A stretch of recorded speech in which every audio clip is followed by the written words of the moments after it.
This channel does not promote any violent, harmful, or illegal activities. All content provided by this channel is meant for an educational purpose only.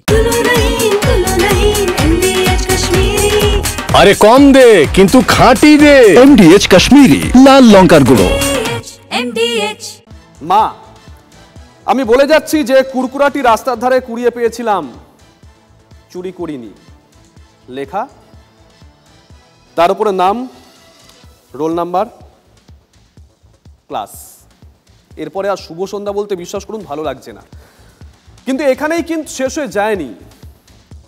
আজকে তার পরিবার আরো গুরুতর অভিযোগ করেছে, দিনভর আমরা দেখিয়েছি। আর এই মুহূর্তে বাচ্চাটির মা আমাদের সঙ্গে রয়েছেন লাইভে, সুমিত্রা দাস। সুমিত্রা দেবী, আমার নাম শুভজিৎ। আজকে আমরা শুভ সন্ধ্যা বলে শোটা শুরু করলাম না, শুভ বলতে পারছি না। সোশ্যাল মিডিয়ায় লেখালেখি হচ্ছে, সবাই আপনার পরিবারের পাশে দাঁড়িয়েছে, কিন্তু আজকে আপনার পরিবারের সঙ্গে ঠিক কি ঘটেছে, আজকে যে অভিযোগটা আপনি করছিলেন, একটু যদি অভিযোগটা করুন প্লিজ।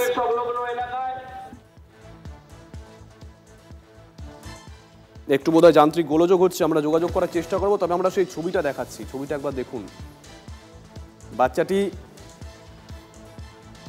বারবার যে কথা বলেছিল যে না আমি চুরি করিনি, ওটা কুড়িয়ে পেয়েছিলাম, দেখুন সেই কুড়িয়েই পেয়েছে। সিসিটিভি ফুটেজ 24 ঘন্টা পরে সামনে আসে। আমরা সুমিত্রা দেবীর সঙ্গে সরাসরি যোগাযোগ করব, তবে সকালে তিনি ঠিক কি অভিযোগ করেছেন একবার শোনাই। আর ওয়েট করবো না, এবারে আমাদেরকে যেতেই হবে, যতই কষ্ট হোক না কেন। হামগুড়িয়ে হলেও থানা পর্যন্ত আমাকে পৌঁছাতেই হবে। যে না, কাউকে পাশে পাচ্ছি না, কেউ আসছে না। যেই আসছে তাদেরকে তো অ্যারেস্ট করতেছে, বা কয়েকজনকে ধরেই নিয়ে গেছে, ছাড়েই না তাদেরকে। তাহলে কে আসবে পাশে বলুন? সবার তো বুকের ভয় আছে। তাকে ভয় করছে, সে তো সিভিক বলে সে তো পুরো দিয়ে চালাচ্ছে। সাধারণ তো আমার একটা সন্তানকে আমাকে দেখতে দিচ্ছে না, 10 মিনিট আমার কাছে রাখতে দিচ্ছে না। পুলিশ বলছে নিয়ে যাও, করো, না হলে নদীয়ে ভাসিয়ে দিব, না হলে দাহ করে মর্গে ঘুরে নিয়ে চলে যাব। মার কাছে সন্তানকে 10 মিনিট রাখতে দিচ্ছে না, 5 মিনিট বড় জোর রাখতে দিচ্ছে না, নিয়ে চলে গেল। তারাই কি করে দাহ করে দিল। গ্রামবাসী কেউ নেই, এত লাঠিচার্জ করছে, তারা যেতে পারছে না, এত লাঠিচার্জ করছে, কেউ গেল না যেতে। তারা নেই তো, কেউ থাকবে কি করে, এত পরিমাণে লাঠিচার্জ করছে। কৃষ্ণেন্দ্র মা সুমিত্রা দেবীর এই অভিযোগ, আমাদের সঙ্গে রয়েছেন লাইভ আমাদের সহকর্মী কনিষ্ক। যদি সুমিত্রা দেবী থাকেন তোমার সঙ্গে একটু যদি কথা বলা সম্ভব হয়, ঠিক কি ঘটেছিল আরেকবার ওনার মুখ থেকে জানতে চাইবো। দেখো, এই মুহূর্তে কিন্তু পাঁশকুড়া থানাতে তুমি দেখতেই পাচ্ছ যে ছবিটা তোমাকে দেখাচ্ছি, কার্যত সিভিক পুলিশের বিরুদ্ধে গত কয়েকদিনের টালবাহানার পরে রীতিমতো লিখিতভাবে অভিযোগ করছেন কৃষ্ণেন্দু দাসের মা সুমিত্রা দাস। যে ছবিটা তুমি দেখতে পাচ্ছ, এই যে অভিযোগপত্র, সেই অভিযোগপত্রই স্বাক্ষর করলেন সুমিত্রা দাস, এবং তার পাশাপাশি কিন্তু যে গত কয়েকদিন ধরে যে অভিযোগ করে আসছিল বারবার, সেই এবং থানার পক্ষ থেকেও এই পরিবারকে সহযোগিতার কথা বলা হয়েছে। যে ঊর্ধ্বতন কর্তৃপক্ষ যারা রয়েছেন তারা কিন্তু বারবার বলেছেন যে সিভিক পুলিশের বিরুদ্ধে তাদের যা অভিযোগ, সেই অভিযোগটা যদি তারা লিখিত আকারে দেন সেক্ষেত্রে তারা অবশ্যই পদক্ষেপ নেবেন। ফলে সেই মতোই কিন্তু দেখা যাচ্ছে গত কয়েকদিন, অর্থাৎ প্রায় 8 দিনের যে টের, যে টানাপোড়েন, সেই টানাপোড়েন কার্যত ইতি মনে হচ্ছে। এবং তুমি দেখতেই পাচ্ছ যে সিভিক পুলিশের যে বিরুদ্ধে তার যে অভিযোগ, সেই অভিযোগটা লিখিত আকারে হলো। এবং আমি একটু কথা বলে নেওয়ার চেষ্টা করব সুমিত্রাদির সঙ্গে। সুমিত্রাদি, কি শেষ পর্যন্ত গত কয়েকদিন পরে যে আপনি বলছিলেন অভিযোগ করবেন, শরীর কি এখন সুস্থ? অভিযোগ করতে এলেন? অসুস্থের মধ্যেও তবু এসেছি। আমার পাশে কয়েকজন গিয়েছে, ম্যাডাম গিয়েছে, স্যার গিয়েছে। আসলে আজকে যত কষ্ট হচ্ছে তবু উঠে এসেছি। কতদিন তো আমার পাশে কেউ ছিল না, আজকে কাল থেকে আমাদের পাশে গিয়েছে। আজকে ওই জন্য আমি নিজে যত কষ্ট হোক ট্রেনে এসেছি, আমি অভিযোগ করব। আমার ছেলের সৎ বিচার আমি চাই। ভারতীয় জনতা পার্টি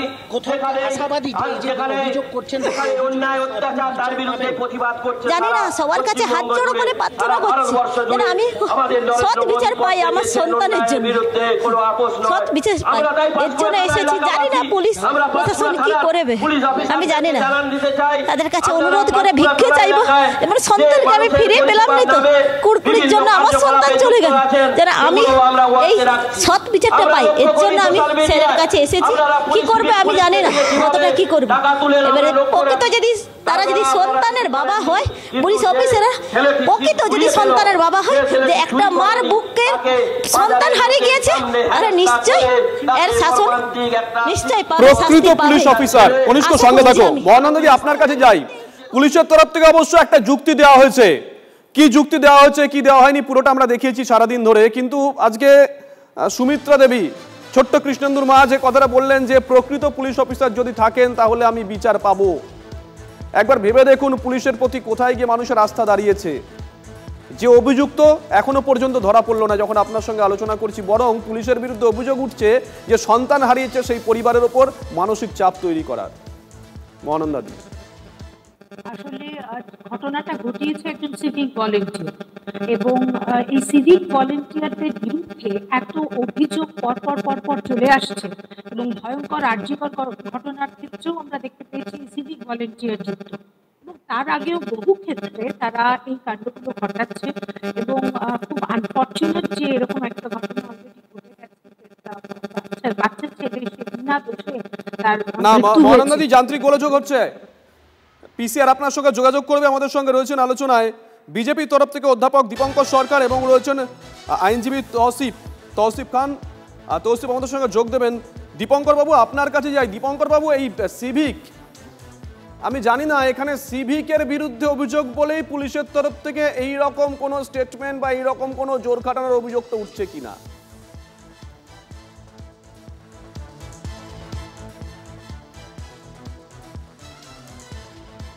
শুনতে পাচ্ছেন দীপঙ্কর বাবু?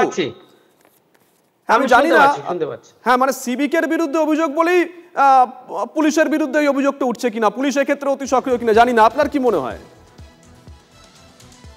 দেখুন, এই সিভিকের দৌরত্ব এটা বাংলায় তো আজকে নতুন নয়, বিভিন্ন ঘটনা আছে। এই সিভিকের দৌরত্ব রাস্তায় টাকা তোলা থেকে, গাড়ি থামিয়ে টাকা তোলা থেকে শুরু করে আমরা দেখেছিলাম সিভিকের দৌরত্বের জন্য আমতার কি ঘটনা ঘটেছিল, একটা ছাত্রকে মৃত্যুবরণের জন্য কিন্তু সিভিকের উপর দায়ী উঠেছিল। শুধু সিভিকের এরকম নয়, আমি ব্যক্তিগতভাবে সিভিকের এরকম অত্যাচারের সাক্ষী। আমি আমার পরিবার নিয়ে ফিরছিলাম, সেখানে সিভিকের অত্যাচারের জন্য আমাদেরকে লাঞ্ছিত হতে হয়েছিল শারীরিকভাবে এবং মানসিকভাবে প্রতি মুহূর্তে। কেন সিভিকের দ্বারা এই অত্যাচারটা? আজকে যে শিশুটা বাংলায় ঝরে গেল, এই যে সিভিকের দাদাগিরি না থাকলে তাকে তো রাস্তায় গিয়ে ধাওয়া করতো না, ধাওয়া করে তাকে এরকম রাস্তার পরে তারপরে শারীরিক নির্যাতন করতো না, গালাগালি দিত না, এবং বাধ্য হয়েছে। দেখুন আমাদের সমাজটাকে মমতা ব্যানার্জির সরকার আজ কোথায় নিয়ে গিয়ে দাঁড়িয়েছে। মাত্র একটা ক্লাস 7-এর মাত্র একটা শিশু, যে শিশুটার বয়সটা কতটা বয়স, সে বলছে সে তার স্বীকারোক্তির মাধ্যমে সে সুইসাইড নোট বললেও যায় না, এটাকে একটা সুইসাইড নোট বলতে গেলেও তো আমাদের একটা কষ্ট হয়। সেই শিশুটা লিখছে, মা আমি কুরকুরে চুরি করিনি। এমন একটা ব্যাপার যে মাত্র 7-এর পরে একটা ছেলেকে এভাবে চলে যেতে হলো শুধুমাত্র সিভিকের দাদাগিরির জন্য। এই সিভিকের দাদাগিরি, এবং যার বিরুদ্ধে অভিযোগ সিভিক এখনো বেপাত্তা, এখন অ্যারেস্ট হয়নি। অ্যারেস্ট তো হয়নি। এই সিভিকের পিছনে কারাই? সিভিকের পিছনে থানার ডাক মাস্টার, এই ডাক মাস্টারের পিছনে থানায় আইসি বা ওসি, এবং এরা যে টাকাটা তোলে এই সিভিকের মাধ্যমে তোলে, সমস্ত টাকাটাই কিন্তু ধীরে ধীরে ধীরে ধীরে একেবারে কালীঘাট পর্যন্ত যায়। অর্থাৎ দুর্নীতির প্রথম সূত্রপাত এই সিভিক ভলেন্টিয়ার দিয়ে এই রাজ্যের পুলিশদের মধ্যে, এই রাজ্যের প্রশাসনে করছে। দেখুন সিভিকের একটা সিভিক কোনো ডিআইবি তদন্ত করতে পারবে না। আমার কাছে কাল একটা সিভিকের অভিযোগ করছে, দাদা তোমরা বলছো না কেন ডিআইবির তদন্ত গুলো, এই পাসপোর্টের তদন্ত এখনো আপনি আসুন, বারাসাত থানায় নিয়ে যাব আপনাকে। আপনি যদি না পান যে সিভিক তদন্ত করার জন্য সামনে বসে আছে লিখে, আমরা ভারতীয় জনতা পার্টির তরফ থেকে আপনার কাছে কোনো অভিযোগ করবো না, আসুন বারাসাত থানায়। মহানন্দা, আপনার সঙ্গে যোগাযোগটা বিচ্ছিন্ন হয়ে গেছিল যান্ত্রিক গোলযোগের জন্য। এই একই প্রশ্ন, মানে সিভিকের বিরুদ্ধে বারংবার অভিযোগ উঠছে, কোথাও সিভিক ধরা পড়ছে, কোথাও সিভিক ধরা পড়ছে না, কোথাও গাইডলাইন দেওয়া আছে সিভিককে কোন কাজে লাগানো যাবে, সেই গাইডলাইন পুলিশের সামনেই দেখছি সিভিক ভেঙে ফেলছে, পুলিশ নীরব দর্শক। এগুলো মুড়ি মুড়কির মতন অভিযোগ উঠে এসেছে, কিন্তু এখন যে অভিযোগটা উঠেছে একজন সিভিক অভিযুক্ত, ছিচি পড়ে গেছে চারিদিকে, সেখানে গিয়ে পুলিশের তরফ থেকে ওই সন্তানহারা মায়ের সঙ্গে মানবিক কি হওয়া যায় না? আসলে ব্যাপারটা হচ্ছে যে পুলিশের মতো একটা এত গুরুত্বপূর্ণ চাকরি, সেখানে সিভিক ভলেন্টিয়ার যারা অ্যাপয়েন্টমেন্ট হচ্ছে তাদের মিনিমাম কোয়ালিফিকেশন হচ্ছে মাধ্যমিক। তাহলে একটা মাধ্যমিক পাস ছেলে, সে কোনো ট্রেনিং ছাড়া, কোনো কিছু ছাড়া সে সিভিক ভলেন্টিয়ার হয়ে গেছে, এবং হয়েই সে পুলিশের উর্দি চুরি করছে বা জোগাড় করে মনে করছে একটা বিশাল ক্ষমতা। মানে পুলিশ হয়ে গেলেই তো মানুষের মনে হয় যে আমি একটা বিশাল কিছু হয়ে গেলাম। তার ফলে যে সমস্যাটা মূলত তৈরি হচ্ছে, সে নিজেকে একটা বিরাট ভাবছে এবং যা ইচ্ছে তাই কাজকর্ম করছে। তার মধ্যে অবশ্যই কিছু অন্যায় কাজ তো হচ্ছেই, ঘুষ নেওয়া থেকে আরম্ভ করে। সর্বোপরি আর্যিকরের মতো ঘটনা ঘটিয়েছে একজন সিভিক ভলেন্টিয়ারটা, ভাবা যায় তাহলে এখানে একজন অসহায় একটি বাচ্চা, সে কোনো দোষ করেনি। মহানন্দাদি, এটা বলতে খুব খারাপ লাগে, কিন্তু রাস্তাঘাটে বেরিয়ে আপনিও দেখতে পাবেন পুলিশ নিজেকে মাফ করবেন, সিভিক নিজেকে পুলিশ ফোর্সের অংশ বলে মনে করে। আমি জানি না পুলিশ ওই সিভিককে তাদেরই সাবঅর্ডিনেট বা তাদেরই অংশ বলে মনে করে কিনা। আমার এখনো মনে পড়ে যাচ্ছে কলকাতার তৎকালীন কমিশনার, তাকে যখন সাংবাদিকরা প্রশ্ন করেছিল এই সঞ্জয় রায়ের পরিচয় নিয়ে, এ তো সিভিক, তৎকালীন কমিশনার কিন্তু এই বিষয়টা কোনো কর্ণপাত করেননি, তিনি কোনো উত্তর দেননি। তিনি বলেছেন আমাদের কাছে পরিচয় একটাই, সে অভিযুক্ত। শুভেন্দু অধিকারী আজকের এই ঘটনার পরিপ্রেক্ষিতে কি বলেছেন শুনুন। এটাতে পুলিশ ইনভলভ, শুধু সিভিক ভলেন্টিয়ার নয়, IC Panskura involve, additional SP Tamluk involve, mister Agarwal, এরা ইনভলভ। এই মামলা সিবিআইকে ট্রান্সফার করা হোক। পরিবারের সঙ্গে আমাদের স্থানীয় নেতা সিন্টু সেনাপতিকে আমি একটু আগেই বলেছি যোগাযোগ করার জন্য, আমরা লিগ্যাল সাপোর্ট দেব।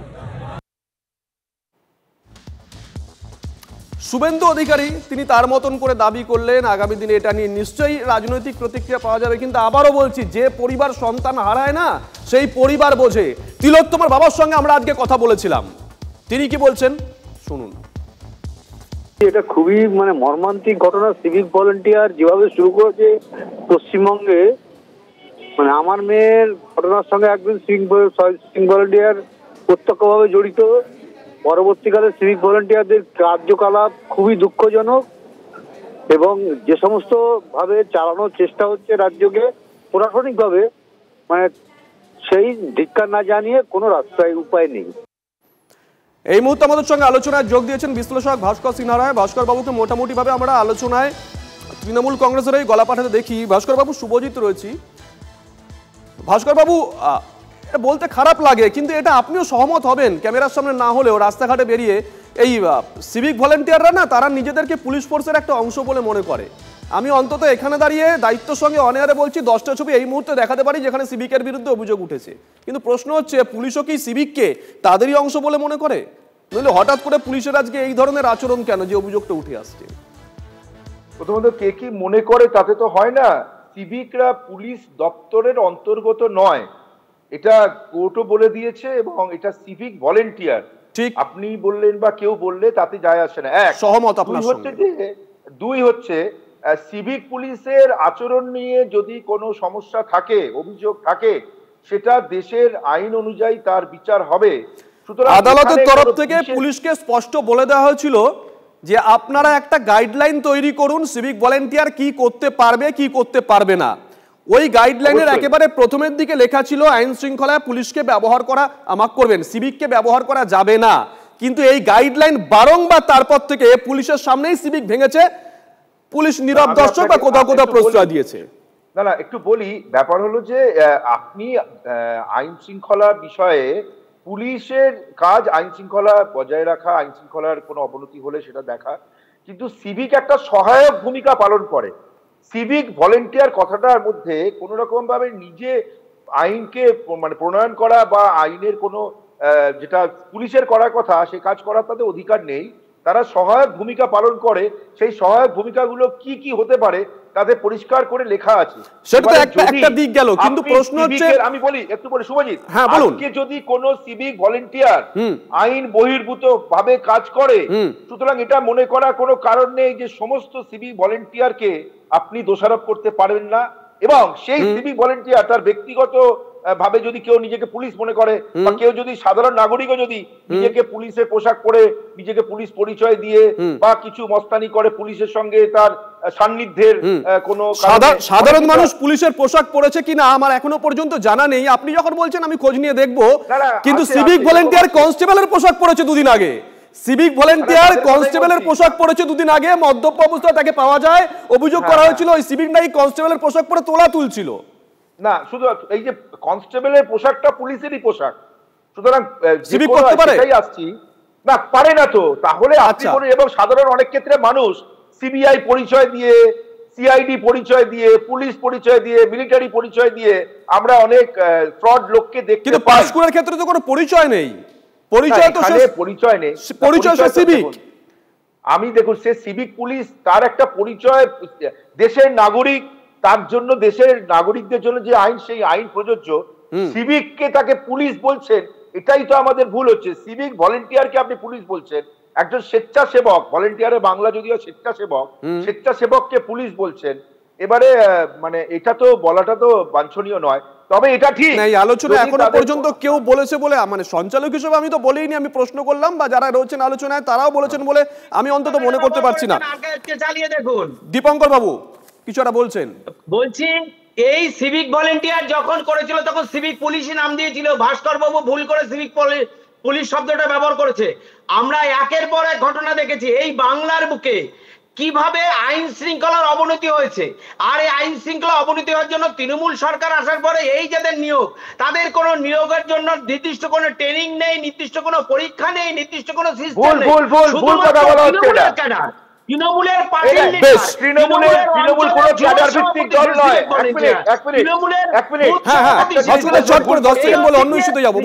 আমি একটা বলছি যে দীপঙ্কর যেটা বলছেন সেটা ভুল বলছেন। তৃণমূল কোনো ক্যাডার ভিত্তিক পার্টি নয়। দীপঙ্কর একটু থামুন, এই শব্দটা ভুল শব্দ ব্যবহার করা হচ্ছে। এক, দুই হচ্ছে তৃণমূলের কোনো ক্যাডার নেই।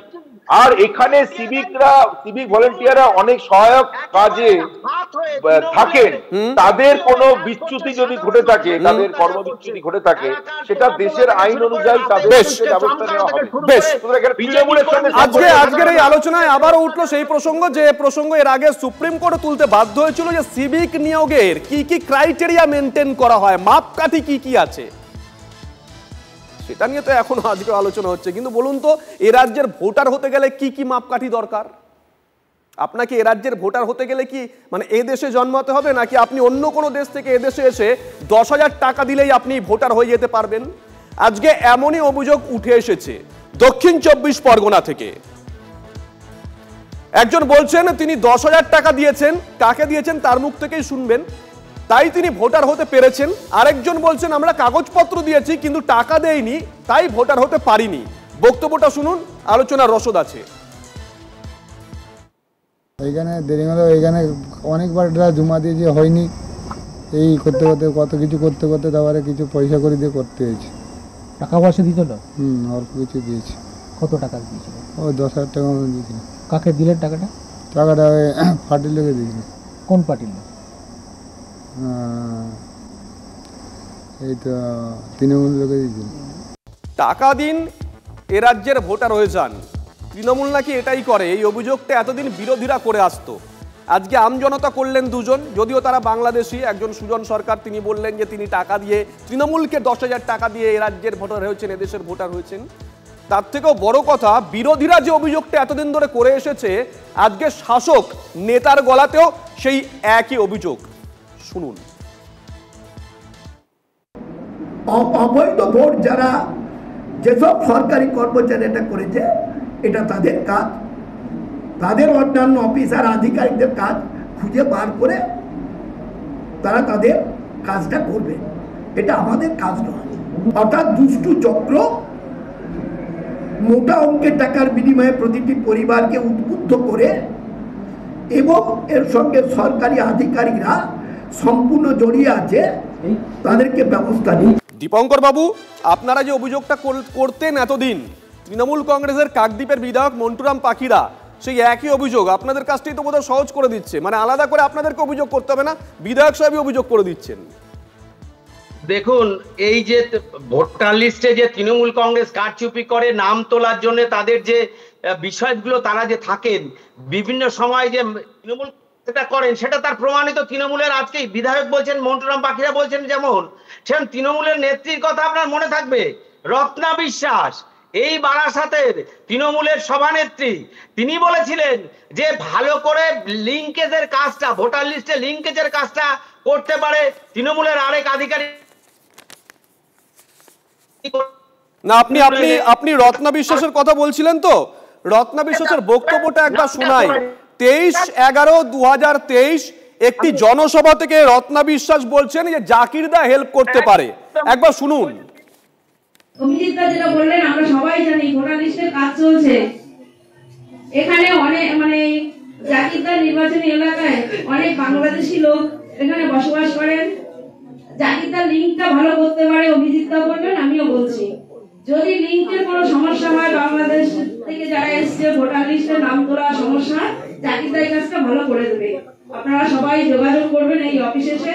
আর যারা নতুন ভোটার হবে, বাচ্চা ছেলে মেয়েরা, তারা তো তাদের বাবা মার লিঙ্ক দেখিয়েই করে নিতে পারবে। এই কাজটা অতি দ্রুত করবেন, কারণ আমরা চাই না একটা ভোটও বাইরে থাকুক। সবাই ভোট অধিকারের আওতায় আসুক, সবাই সক্রিয় হয়ে এই কাজটা করুক।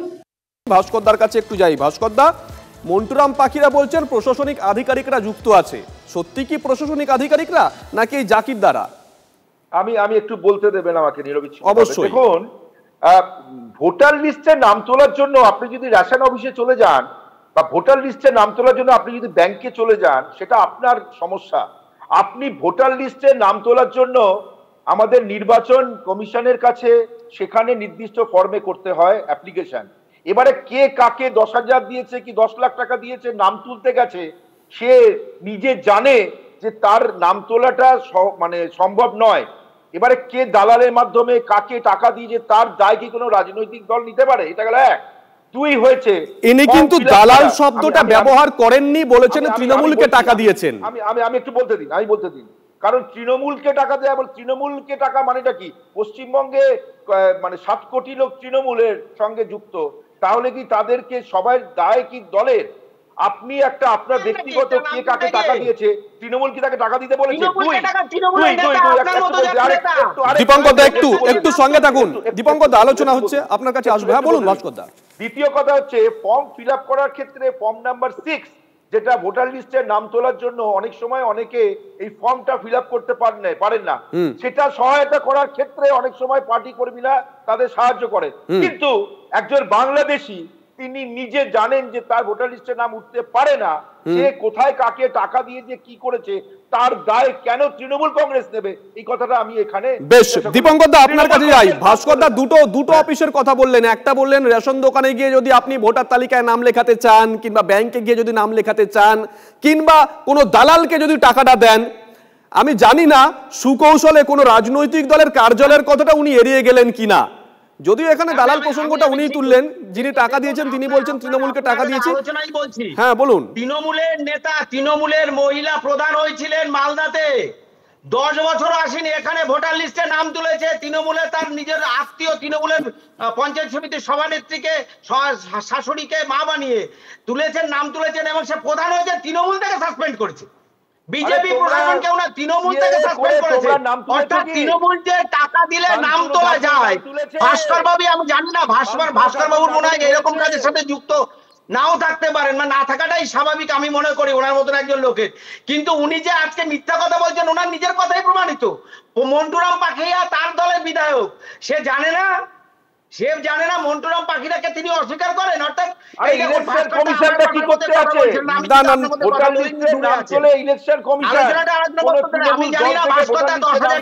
ভোটার লিস্টে নাম তোলে ইলেকশন কমিশন, তৃণমূল এখানে যুক্ত নয়, এটা ভাস্করদার অভিযোগ আজকে লাইভ।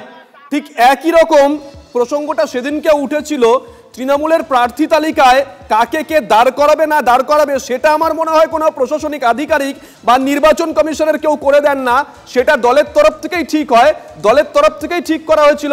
ফিরে এলাম ব্রেকের পর। আচ্ছা, এই বাংলায় ভোট মানেই কি অশান্তি? মুর্শিদাবাদে দৌলতাবাদে সমবায় ভোট ঘিরে তুলকালাম, তৃণমূল এবং বাম কংগ্রেসের মধ্যে সংঘর্ষ। মাটিতে ফেলে একে অপরকে বেধড়ক মারধর করেছে এমনটাই অভিযোগ। শুধু তাই নয়, ক্যাম্প অফিস ভাঙচুর হয়েছে, আক্রান্ত হন উর্দিধারীরাও। পুলিশের তরফ থেকে পরবর্তীতে ব্যাপক লাঠিচার্জ করা হয়। ছবিটা একবার দেখুন। আজকে যে ছবি আমরা দেখেছি দৌলতাবাদের ছবি, মহারাজপুর সমবায় সমিতির নির্বাচনকে কেন্দ্র করে এই ছবি আজকে উঠে এসেছে। পুলিশের তরফ থেকে লাঠিচার্জ করা হয়।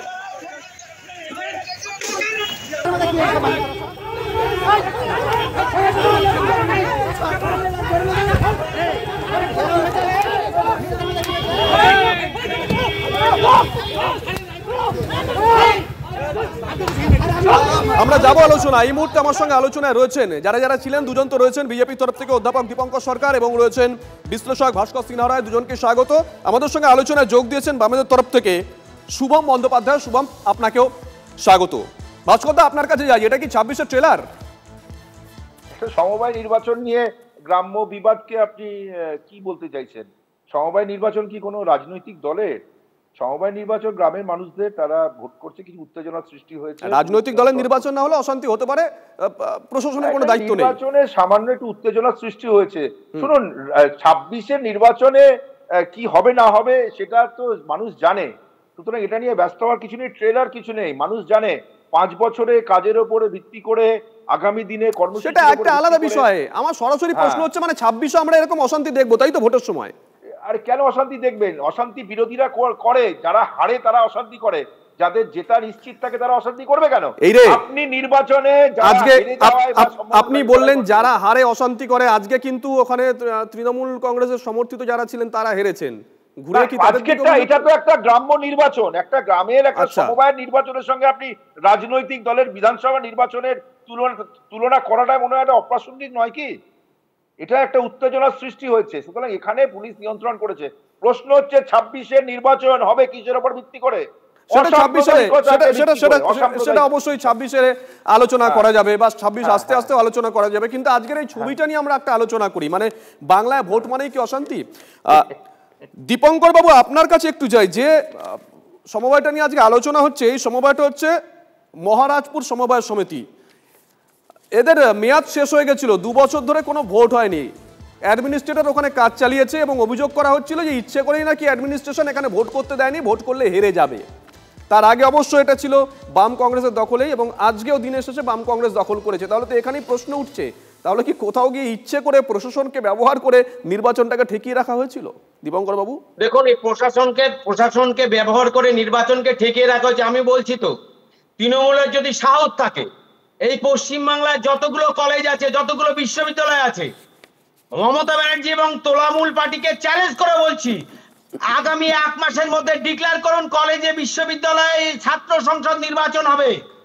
ক্ষমতা নেই, 2012 থেকে তারা ক্ষমতায় রয়েছে, তাদের একটা বিশ্ববিদ্যালয় কলেজ নির্বাচন করার ক্ষমতা নেই। এভাবে প্রশাসন বসিয়ে কলেজ নির্বাচন শুধু নয়, আপনি সমবায় 2 বছর ধরে বলছেন, আপনি বিভিন্ন মাদ্রাসার নির্বাচন বলুন, বিভিন্ন ক্লাবের সাংগঠনিক নির্বাচন বলুন, সমস্ত জায়গায় এরা বলছে না যে দল নেই। আরে দল ছাড়া, তৃণমূল ছাড়া কিছু এই বাংলায় হা করতে দেয় মমতা ব্যানার্জি। এই সিভিক ভলেন্টিয়ারও তৃণমূল, এই ভাস্কর বাবুও বলছে তৃণমূল। আমরা জানি ভাস্কর বাবুর এলাকায় বলতে বাধ্য হচ্ছি, তার শর্ট লেগে ভোটটা পৌরসভায় কেমন হয়েছিল, কোথাকার লোকরা ভোট দিতে গেছিল, দ্বিজেন মুখোপাধ্যায় স্বর্গের থেকে এসে ভোট দিয়েছিল।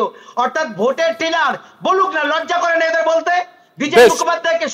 শুভম আমাদের সঙ্গে আলোচনা এই পর্বে যোগ দিয়েছেন। শুভম, আপনার কাছে যাবো, তবে তার আগে নির্বাচনের রেজাল্ট আউটের পরে মনোজ চক্রবর্তী কংগ্রেস নেতা তিনি কি বলেছেন একবার শোনাই, তারপরে শুভম আপনার কাছে আসবো। আমাদের সকল নেতৃত্ব এবং আমাদের কংগ্রেস দল নেতা অধীর চৌধুরী এবং জনগণ, বাম কংগ্রেস বাম জোট দেখিয়ে দিচ্ছে যে গ্রামের মানুষ টোটাল একদম ঐক্যবদ্ধভাবে এই ব্যভিচারী সরকার, লুটেরা সরকার, চোর, সমস্ত দুর্নীতি পরায়ণদের বিরুদ্ধে এখনই গ্রামের মানুষ জেগে গেছে এবং লড়াই আগামী বিধানসভায় জারি থাকবে।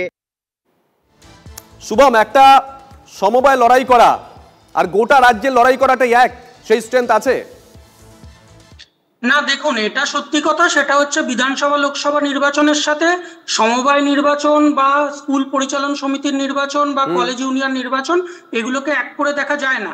এটা সত্যি, কিন্তু তেমনি এটাও তো বাস্তব যে ওই মুর্শিদাবাদ জেলাতেই কিছুদিন আগে এইরকম ভয়ঙ্কর সাম্প্রদায়িক হিংসা ছড়িয়ে পড়েছিল এবং এই কিছুদিন আগেই ওখানে তৃণমূল নেতা মেহবুব আলমের নাম সামনে উঠে এলো এবং এই যে সাম্প্রদায়িক হিংসা এবং এই যে ধর্মীয় মেরুকরণের যে রাজনীতি, সেটা যে তৃণমূল করার চেষ্টা করেছিল এবং সেটা করার চেষ্টা করেছিল যাতে রাজনৈতিক ফায়দা তুলতে, তার এফেক্ট 26-এ পড়বে এমনটা ভবিষ্যৎবাণী করেছেন তৃণমূল কংগ্রেসের অপর একজন বিধায়ক হুমায়ুন কবির।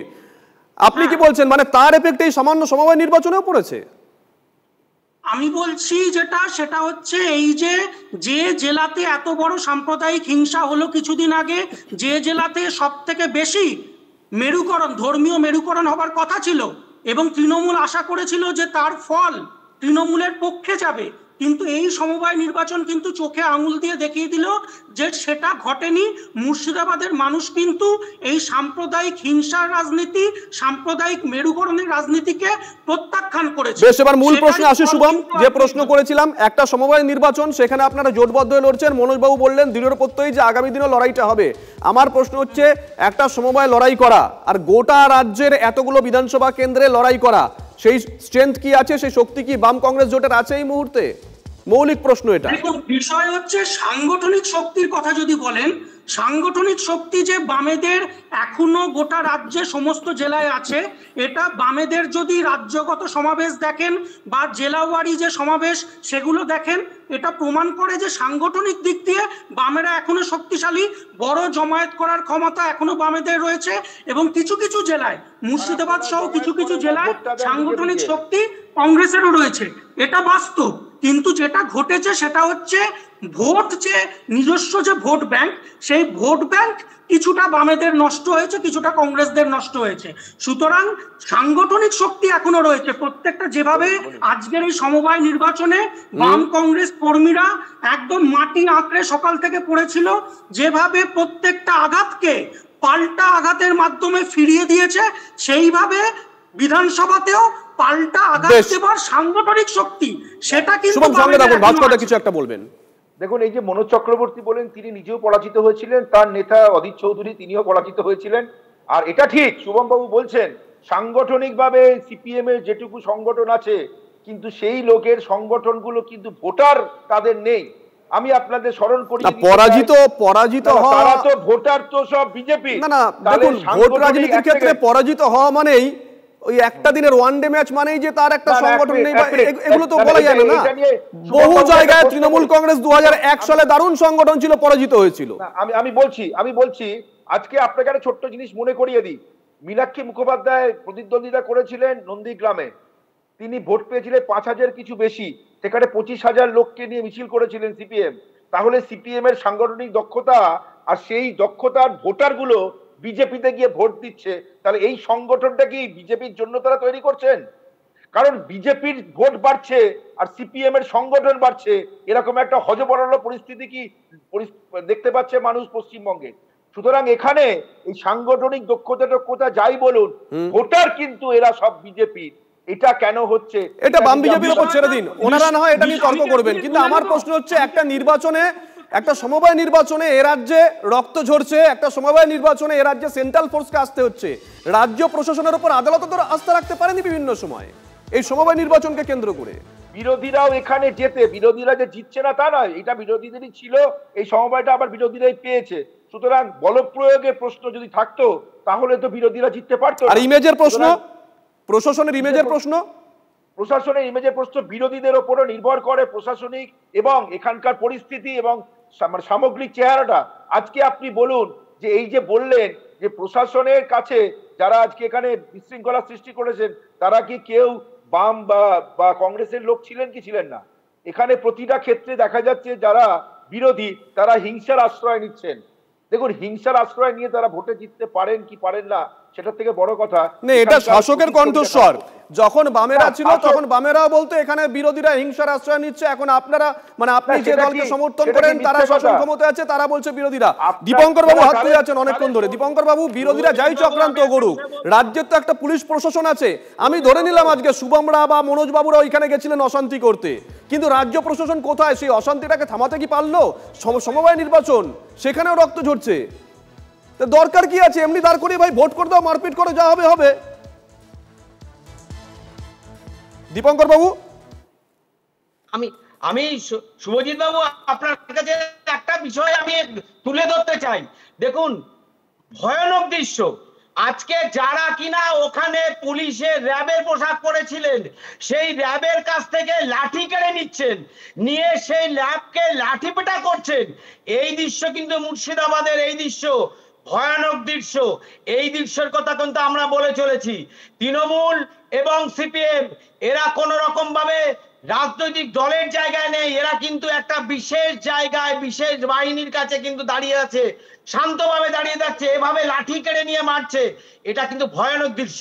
সাধারণ মানুষ কিন্তু এটাকে কিন্তু কোন রকম ভাবে সমর্থনযোগ্য নয়। পুলিশকে লাঠি কেড়ে পুলিশের সামনে মারছে, আমরা দেখতে পাচ্ছি। এরা কারা? এরা কারা? এই যে দুদিন আগে ডানকুনিতে করছে, এটাও কিন্তু শুভকর নয়। দীপঙ্কর বাবু, দুদিন আগে ডানকুনিতে জানি আমরা আলোচনা করেছি, একটি অনুষ্ঠান চলছিল, সেই অনুষ্ঠানে পুলিশ যখন যায় ডিজে বন্ধ করতে, তখনও পুলিশকে আক্রান্ত হতে হয়েছে। এবং তৃণমূলের তরফ থেকে যিনি এখানে প্রতিনিধিত্ব করছিলেন তিনি বলেছেন ওটা তৃণমূল কংগ্রেস বা কোনো রাজনৈতিক মদতদাতার মদতে পুজোটা হচ্ছিল না, আমজনতার পুজো। তাহলে প্রশ্ন উঠছে, আমজনতা পুলিশকে পিটিয়ে দিচ্ছে দিনকে দিন। ভাস্কর দা, দেখুন, মানুষের মধ্যে আমাদের পশ্চিমবঙ্গে এমন একটা পরিস্থিতি সৃষ্টি করেছে বিরোধীরা, এখানে মানুষ প্রশাসনের ওপরে খুব হিংসাত্মক আচরণ করছে কিছু কিছু জায়গায়, কিন্তু বেশিরভাগ শুভবুদ্ধি সম্পন্ন মানুষের প্রশাসনের উপরই আস্থা আছে। আপনারা যেটা বলছেন যে বিশৃঙ্খলা পরিস্থিতির সৃষ্টি করার ক্ষেত্রে এখানে দলমত নির্বিশেষে, সেটা এখানে বিরোধীরা যেখানে একটু বিশৃঙ্খলা দেখছেন সেখানে সেটাতে হাওয়া দিচ্ছেন। আমি আপনাকে বলছি, কোনো পুজো কোনো দল করে না, এখানে সেই পুজো বা যে কোনো জায়গাতে আপনার যা কিছু মারামারি যা কিছু হচ্ছে, বিরোধীদের একটা অভিযোগ থাকে যে বিরোধীরা। বেশ শুভম, আপনাকে দিয়ে শেষ করবো আলোচনা, একদম শেষ পর্যায়ে প্লিজ। দেখুন, প্রথম কথা হচ্ছে যে পুলিশের লাঠি কেড়ে নিয়ে মারার কথা বললেন না, এই কিছুদিন আগেই আমরা দেখেছিলাম পুলিশ আর তৃণমূলের গুন্ডা বাহিনী পাশাপাশি দাঁড়িয়ে ওই চাকরিহারা শিক্ষকদের পেটাচ্ছিল, সাংবাদিকদের পেটাচ্ছিল। হ্যাঁ, যে পুলিশ তৃণমূলের গুন্ডা বাহিনীর সাথে হাতে হাত মিলিয়ে শিক্ষকদের পেটাতে পারে, সাংবাদিকদের পেটাতে পারে, সেই পুলিশের হাত থেকে গ্রামের মানুষ কি নিজেদের যে ভবিষ্যৎ সেটা রক্ষা করার জন্য কোনো বিশেষ ঘটনায় তার হাত থেকে লাঠি কেড়ে নিতে পারে না নিজেদেরকে রক্ষা করার জন্য? অসংখ্য ধন্যবাদ তিনজনকে, অসংখ্য ধন্যবাদ। যদি এমডিএচ কিচেন কিং কিচেনে থাকি তো আমরা যা ইচ্ছে তৈরি করতে পারি, বেগুনের ভর্তা, আলু কপি, ভিন্ডি মশলা, আরো অনেক কিছু। MDH